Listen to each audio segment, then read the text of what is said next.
right, so I think I'm getting the hang of this bond hustle. Yeah.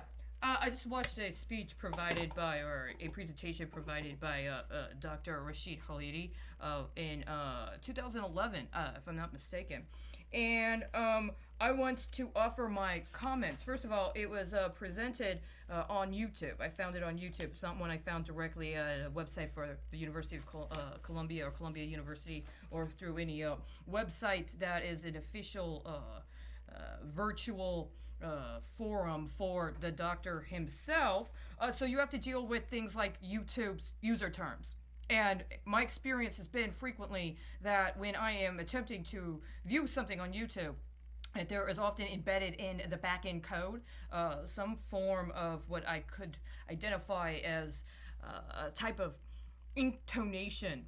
And I believe and have practical experience with understanding that if there is embedded in the back end code of a presentation of information through a digital forum like a website or something like YouTube, that it can pick up unconsciously. It can register unconsciously.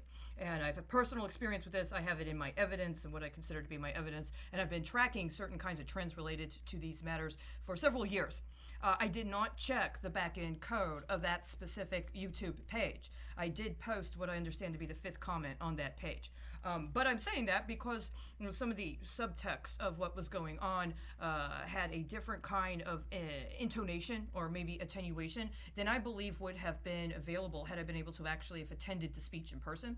And or had I been able to be a part of that presentation in 2011, as opposed to more than 10 years later, or nearly 10 years later.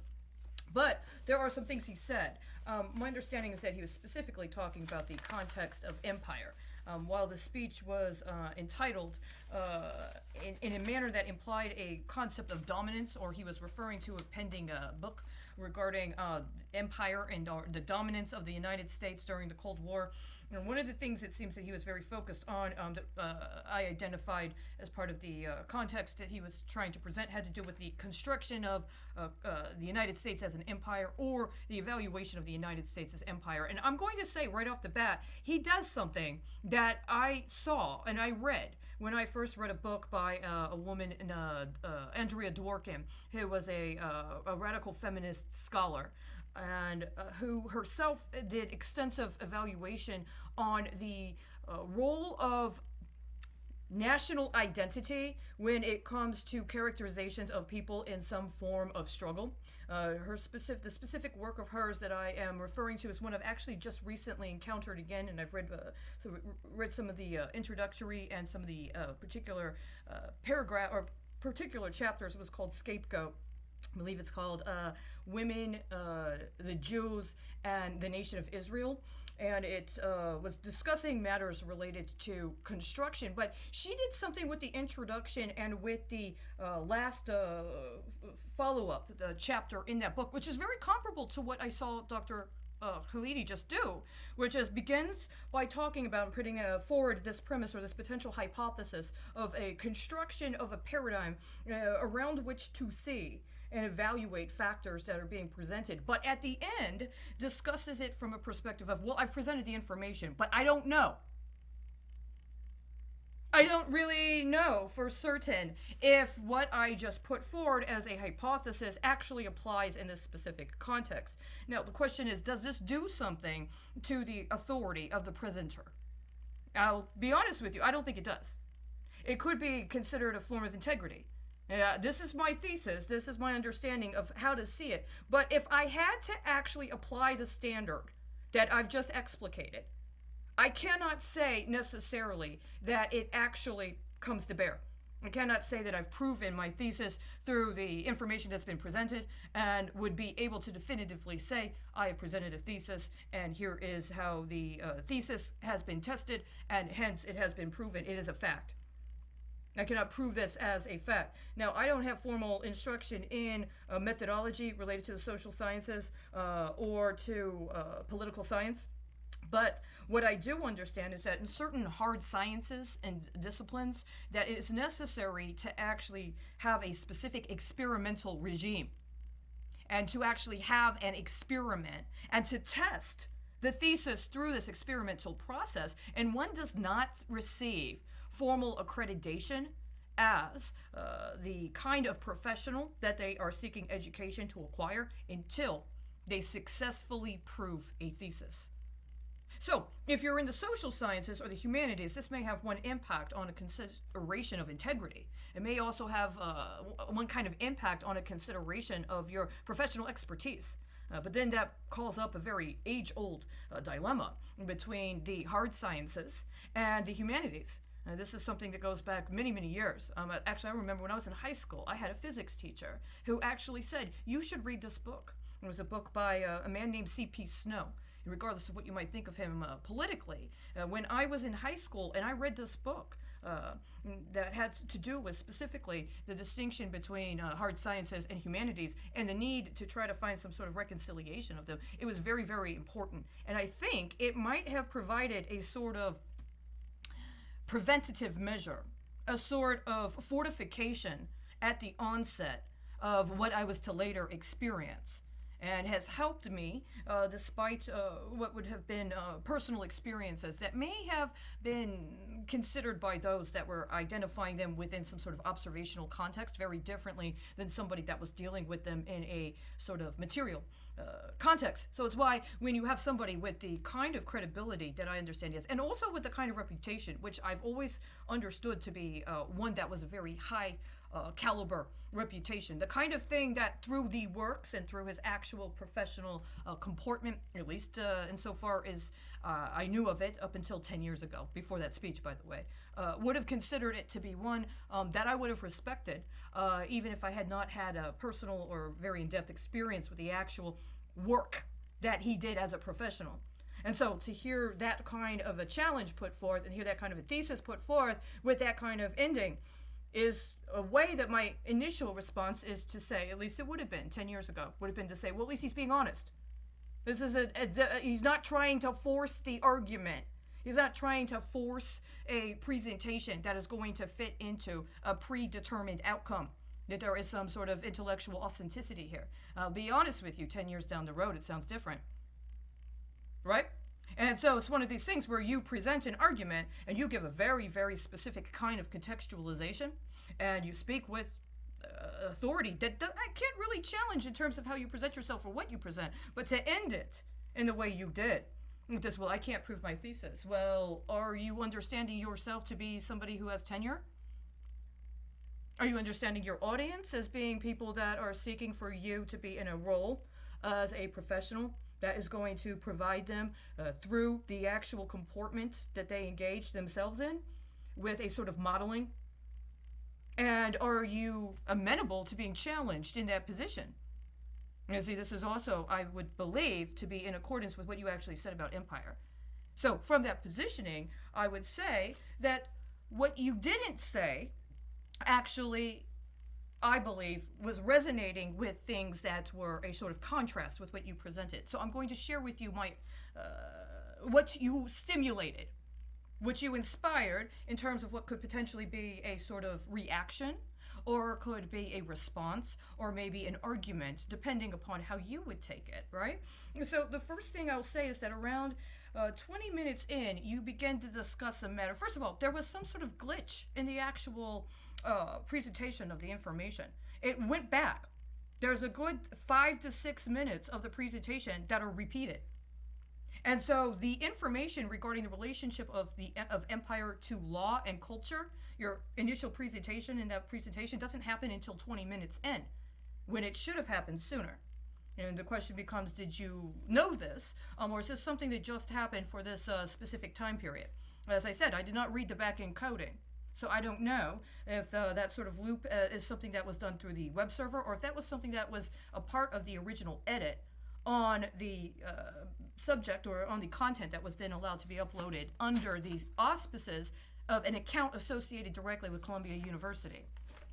But this discussion of law and empire, as well as culture and empire, this concept of attraction to the culture of an empire, including a empire that may not be your own, and the kind of the tenuousness that comes with, insofar as you have been defined or understand yourself to be identified as one within an empire, with particular cultural characteristics, and somebody has presented to you a consideration of yourself as an object or subject of empire, and there are these characteristics of that relationship with empire, and then you are encountered by or encounter another concept of empire or another construction of empire, including one that may have common cultural characteristics or ones that might have contrasting, including very ones that would be identified as an ethical or a moral distinction or even contrast in terms of that construction of empire. How then do you understand yourself within a concept of authority to evaluate the culture? Do you respond merely with an analysis of your own culture in terms of defining what would be considered right or wrong, or what would be considered reasonable or unacceptable? Or is it an expression of one as within the realm of empire and a specific positioning with empire to then begin the process of contrasting, comparing, or evaluating those that are exhibiting the characteristics of belonging to or among a rival or an alternative empire? And this is very important because a lot of what I understand, I was taught and what I was exposed to were considerations of cultural appropriation and the understanding of power and the abuse of power, including the abuse of power in allowing for the claiming of cultural property that belonged to another, including one that may have previously been a part of a context wherein they were the superior positioning within the socio-political context, and through either war or environmental devastation or famine, or maybe even internal corruption, including in such a manner that facilitated or demanded a regime change from within. There was a disassociation with the previous constructionism of empire and the association, including through a violent purging of the edifices of empire. And so the exhibition of the characteristics associated with empire have a different political import. And so when one is in that position, how do you respond? Do you fight empire with empire? And if so, which empire? Their empire or your own? And so this is part of what was brought up specifically in regards to the law, and how a constitutional consideration of law is different than other kinds of law, including in societies that might have a empirical past, that had a theocratic origin or a theocratic basis in terms of a melding or an understanding of the indistinguishability between secular political engagement as well as spiritual basis for grounding in a concept of morality. And if we speak of it from that context, then we get into the current situation, which is that as I'm saying this and speaking as if I'm speaking to you, I reflect on it in one manner, but my initial response was one of almost feeling kind of entrenched and feeling kind of like, well, the response was the concept of hegemony and this concept of exclusivity of consumption, as if empire is a product. And the products of empire are ones you can choose to consume. So if I allow for my argument to reflect some acknowledgement of your cultural positioning, then it is as if I am consuming your culture. And so then what does it say about the expression or the validity of a particular cultural context within a concept of empire, including potentially rival empires, if I am reflecting the consumption of your culture? And this is a very specific thing I think we're dealing with now that would be different than it was 10 years ago. And so then this gets into this concept of terror. And as you said, terrorism has a very profound impact, but it's also about the definition of terror, including the terror of allowing yourself to acknowledge you have consciousness of the other, and that you might have consciousness of the other in a manner that does not fit within the predetermined expectations of your role within what is projected onto you as belonging to or within empire. And so now we're in this consideration of, well, are we talking about competition? Is there a competition between empires? And so the embodiment or exhibition of characteristics that are associated with a particular empire or a model of empire then are somehow illustrative of the success of that particular construction or concept of empire, or power of empire being wielded through the demonstration of the characteristic. Uh, the dress, the manner of presentation is one that can be associated with particular culture. And this is, again, part of the concerns that I understood used to exist very significantly about cultural appropriation. If it is not necessarily your culture within a specific consideration of lineage, then the demonstration of characteristics can be observed by others as having a specific kind of meaning. And so these are some of the things that are brought up specifically in talking about law and or considerations of the difference between culture and law as an expression of empire. And then you said something about the so the concept of the standards. It's 2715. You said something that began a different kind of a consideration, where you discussed the concept of empire in a specific manner, and I said that I do not agree. I believe it was more about an escapism as part of an elite bond with certain elements of Europe. Not so much that the United States was withdrawing and trying to be distinct from Europe. There was a lot of coterminous engagement between the people in the early days of colonial expression in the United States and Europe. And specifically, this came into factor when it had to do with the realm of the early American economy, including the struggle around identification of the economy with regards to the early days of slavery, and how that factored into the external relations the United States had with other countries, including with Europe, and the consideration of how the United States domestic economy was actually set up with an eye toward understanding they were being observed by the Europeans. And there was a specific culture within the realm of the European that was being overtly repudiated with the American Revolutionary experience, but that there was still a desire to participate within the context of European culture on certain terms. And so it was as if the American experience was created with an eye toward providing something that could provide a sort of possibility for the European elite that they could not get in their own country.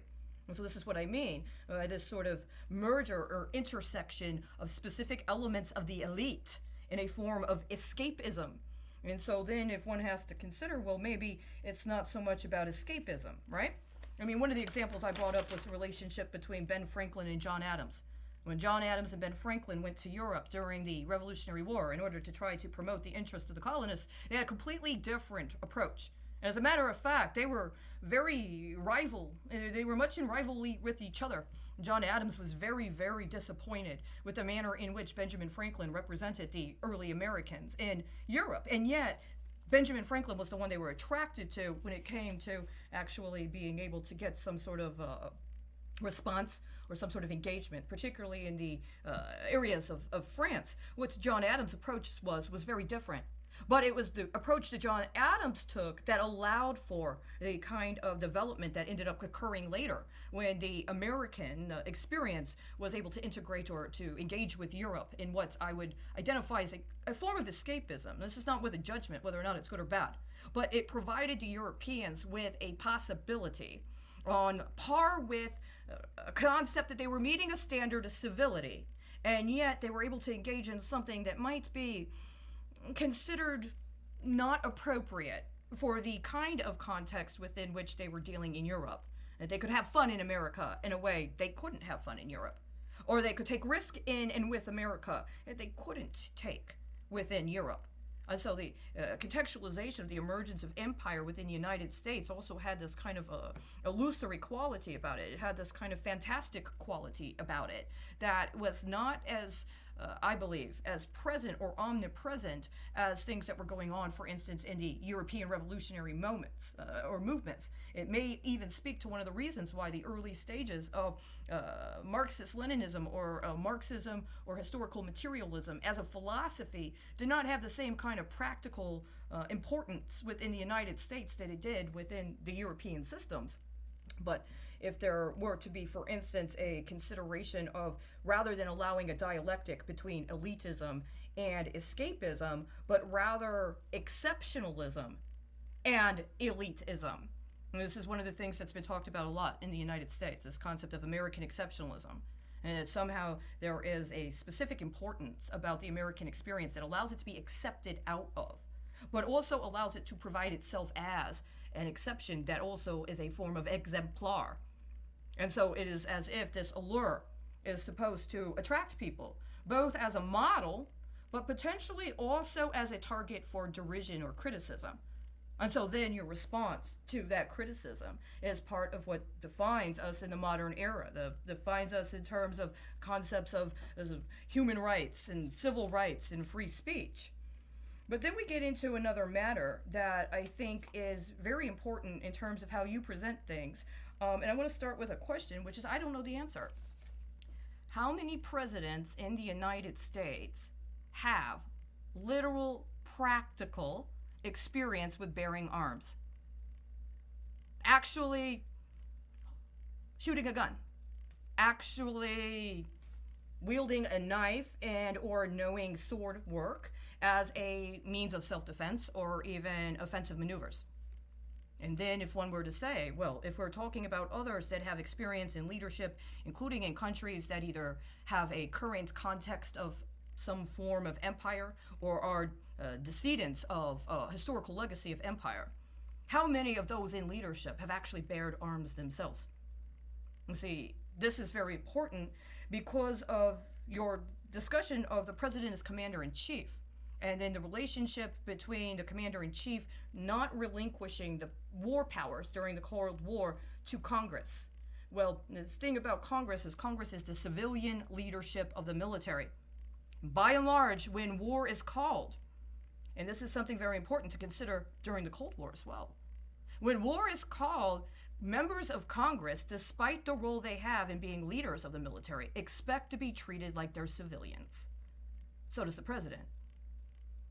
And see, this is a very, very important consideration that I think is distinct, especially if one is talking about concepts of dictatorship. And what it would mean to be in a context, for instance, where one is in the role of commander-in-chief, but either has practical military experience themselves, or is actually actively, literally engaged in being in the field in the course of either preparing for the war or actually engaging the war themselves. Does such a commander-in-chief still expect to be treated like a civilian? I think this says something very distinct about how you see the people you're fighting with as opposed to the people who are fighting for you. And this is very important because if one allows for that kind of a consideration, it brings up a different kind of, I believe, relationship of identifying the role of the military in empire overall, especially when one identifies it within the context of the United States. Why? Well, because one of the things that I believe in myself is this understanding that the authority of the government, up to and including the president, is merely a delegation of the authority of the people. And so one has to discuss matters related to, well, does democratic process actually exist in the United States? Is there a democracy in the United States outside of the electoral process? And if there is, then where is it? So in the performance of other acts of, for instance, ordinary political process, at what points do people assert their authority and at what points do they delegate it to others? And if one also takes into consideration and understanding that the military is separate from the militia, and the power of the militia, including to bear arms, is inherent and is not something that is given over or delegated to government. And this is another different matter in which to identify the performance of the military and or even up to and including the commander-in-chief in a demonstration of empire. Do empires allow for their people to have the authority when it comes to matters such as these? And if you're correct, which is a perspective I've not thought of before, this understanding of the president refusing to cede or refusing to relinquish the powers of the commander-in-chief to Congress, well, this, again, that means the president's expecting to be treated like a civilian while he is still in a role of command over the military. And if Congress lets him do that, is that because Congress understands that they want to have advantages based upon this sort of de facto context of being at war or being in a state related to warfare, where it gives them a particular kind of power without having to be responsible for the inherent critique that is necessary regarding what it means to also expect to be treated like civilians. And this is something I personally think needs a lot more examination.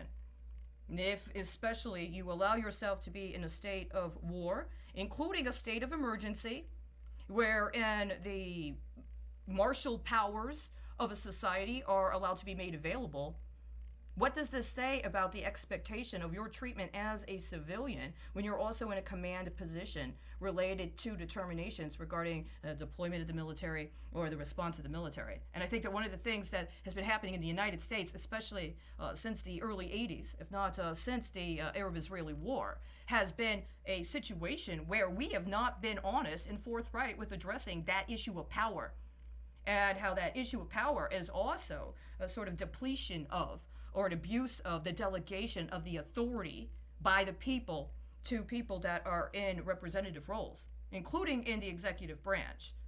And so when one discusses it from this perspective, then, talking about this concept of it not just being about relinquishing the war powers to the government, but also a sort of capacity to disgorge the civilian population from the financial and other processes associated with the military. You talk about the defense budget, and this is something that is absolutely alarming.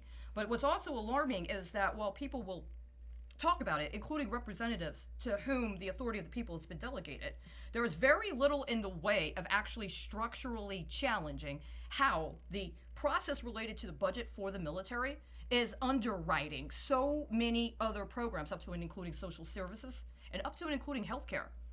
That the specific manner our economy allows for the military budgeting process to be laid out and to be effectuated, in consideration also of the so-called civilian financing processes, which are very much a part, for instance, of the contracting with and through the government for the Department of Defense, that without a repudiation and an official action by those to whom the authority of the people have been delegated to actually challenge that, then we have a situation where the people are ourselves in need of disgorgement. There should be a difference, and this is one of those things where it gets to honesty compels a consideration of, well, do people who do not have practical military experience have the right to participate in a consideration of democratic decision making regarding the military? If you do not repudiate the role that the military has in the civilian financial sector, up to and including the manners by which one seeking financial or other resources through members of the government to whom the power of the people have been delegated, if they do not repudiate and engage a campaign for moving forward on that repudiation, then is there a ceding of the authority to engage in democratic praxis? And, I do not know enough about the former Soviet Union to know how and in what manner ordinary political process was played out. If, for instance, the association of the Soviets, not just by region, but also by specialization, may have given a specific kind of responsibility for certain kinds of sectors to have decisions made democratically, but within a context of specialization. So, for instance, if you don't have the practical experience, or you don't have the credentials because you participated in a structured training program, including one with some form of supervision, then it is as if you do not have the authority to actually make a determination. You may or may not have some familiarity, but when it comes to actually being able to participate in the democratic decision making, there are certain standards. And if you don't have the experience, or you don't have the credentials, and you don't have the practical human or political capital in order to be able to invest and circulate and return a yield that can then be used to help or support other people, including other people at other stages of development in their course of trying to participate in that specific political sphere. And so then you get into another completely different consideration of jurisdiction, of territoriality, insofar as if I do not have that credential, I do not have that specialization, and hence my input has a particular quantitative as well as qualitative merit, then what do I have practical experience with? And insofar as I have practical experience with that, why should that not be allowed to be democratically invested and considered and comported a value we set within our own context that then other people are going to have to figure out how to match? This is a very real question. I do not know, for instance, if people who are immigrants to the United States are signed up for selective service. But by virtue of every man in the country being required to sign up for selective service, this says something about what it means that we allow for certain processes to be promulgated without an explicit demand for accountability. It's not just about wielding power as a demonstration or show of force. As you said, overwhelming force also has to do with underwhelming accountability. A refusal to step up and apply that internal checks and balances may also speak to a concept of, well, from what is one alienated? If there is a process of specialization that has intentionally alienated certain people's production because they have denied them credentialing, or they've denied them the acknowledgement of having accomplished certain things to be accorded the merit for participation, and then we get into these situations around, well, where did you leave them? What options were left open to them? And then what say do you have? What say do others outside of that have? I mean, this is a very important aspect of empire as well. I have other notes here, some of which speak to you and your reference regarding AFRICOM. But see, the situation here is that my remarks and comments specifically on what you said about Egypt and AFRICOM are ones that without your response, I do not think are appropriate for circulation within the context that you have currency. And I don't know if what I'm providing would be considered the kind of currency that you would accept as some form of acknowledgement or compensation. Because these are very, very essential matters. My understanding is you're somebody I knew once upon a time. I never met in person, but understood to have a lot of credibility and that I respected. I did not approach anything about you in my life as if this was the kind of communication we were to have. It was a different context then. But I am talking about a video I saw that was recorded 10 years ago, and I just found out about it today. I wish you well. I hope you're well. If you want, and you see this or you hear this, please feel free to contact me. There's nothing that you could say that would offend me.